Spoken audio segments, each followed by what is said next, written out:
ये भागती दौड़ती जिंदगी, इंसान भाग रहा है। परिवार, खर्चा, नौकरी, उसे सब कुछ संभालना है।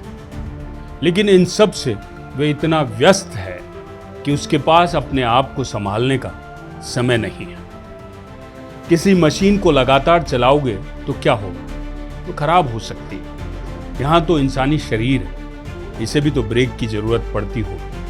शायद इसी को ध्यान में रखते हुए आज अंतर्राष्ट्रीय योग दिवस पर प्रधानमंत्री मोदी ने कहा, योग एक पॉज बटन की तरह है जिसकी इंसानियत को जरूरत है ताकि हम रुक सकें, सांस ले सकें, संतुलन बना सकें और फिर से खुद को पूर्ण महसूस कर सकें।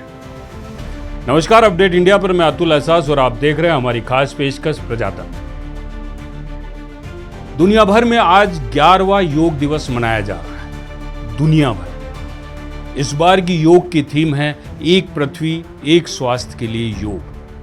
प्रधानमंत्री नरेंद्र मोदी ने आंध्र प्रदेश के विशाखापट्टनम में करीब 3 लाख लोगों और 40 देशों के राजनयिकों के साथ योग किया। इस मौके पे पीएम मोदी ने कहा, योग का मतलब होता है जोड़ना। ये देखना सुखद है कि कैसे योग ने पूरी दुनिया को जोड़ा है। आज जब दुनिया में अशांति, तनाव और अस्थिरता बढ़ गई है तो योग शांति की दिशा में दिखाता है। ये पॉज बटन जैसा है। योग सभी का है और सभी के लिए है। योग का सीधा साधा अर्थ होता है जुड़ना, और ये देखना सुखद है कि कैसे योग ने पूरे विश्व को जोड़ा है। अब मानकर चलिए कि विश्व स्तर के कार्यक्रमों में पीएम मोदी जो कुछ कहते हैं वो अलग होने के साथ साथ यूनिक भी होता है। और हाँ, उसमें कई संदेश भी छुपे होते हैं, देशवासियों के लिए भी और विश्व के सभी अन्य देशों के लिए। खैर, ये मोदी का अपना स्टाइल है और वो इसे शायद ही कभी बदलेंगे। अब आप देखिए, 26 मई 2014 को मोदी ने प्रधानमंत्री पद की शपथ ली थी। फिर 4 महीने बाद 27 सितंबर 2014 को पीएम मोदी ने संयुक्त राष्ट्र महासभा में 21 जून को अंतर्राष्ट्रीय योग दिवस घोषित करने का प्रस्ताव रखा। इसके बाद 11 दिसंबर 2014 को संयुक्त राष्ट्र महासभा के 193 सदस्यों और 173 सह प्रायोजक देशों ने सर्वसम्मति से संयुक्त राष्ट्र के उस प्रस्ताव को मंजूरी दी, जिसमें 21 जून को अंतर्राष्ट्रीय योग दिवस के रूप में मनाने का प्रस्ताव पारित किया गया।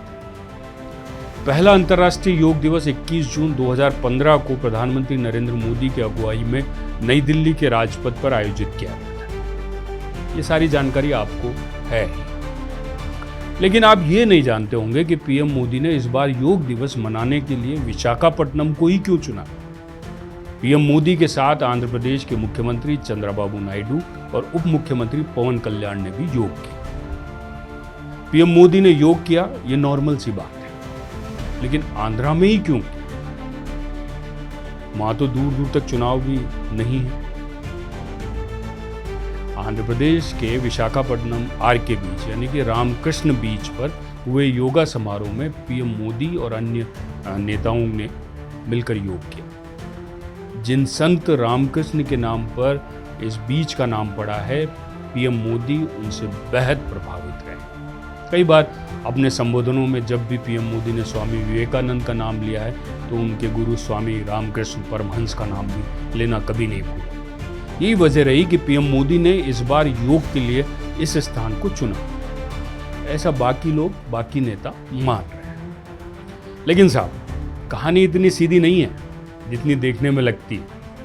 हमें लगता है कि जहां बाकी लोगों की सोच जाकर खत्म हो जाती है, पीएम मोदी वहां से सोचना शुरू करते हैं और बहुत दूर की सोचते हैं।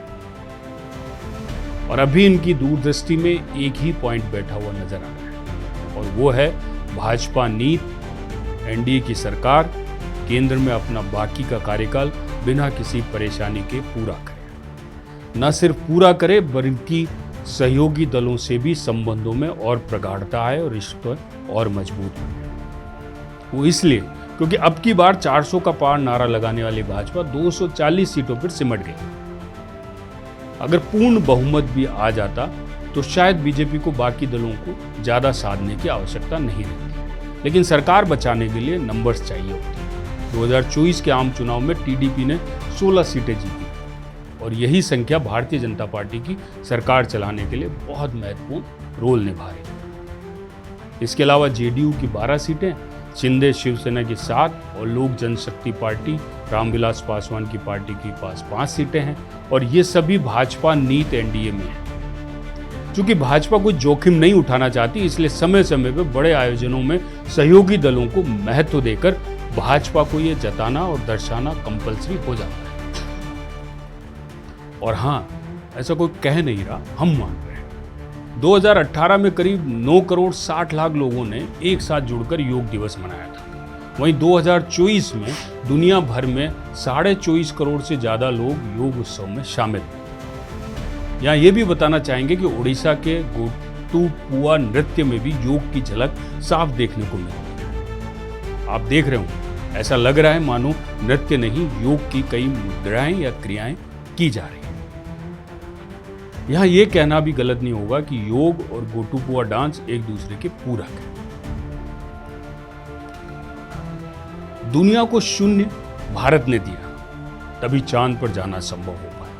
और दुनिया को योग भी भारत की ही देन है। यानी तनाव रहित रहकर योग के माध्यम से अपने आप को फिट रखकर कैसे जीवन जिया जाए, ये कला भी भारत ने ही पूरी दुनिया को सिखलाई। वैसे आज विश्व संगीत दिवस भी है। ऐसे में आप अपने मन को आनंदित करने वाला संगीत सुनिए और भारतीय होने पर गर्व कीजिए। नमस्कार, जय भारत।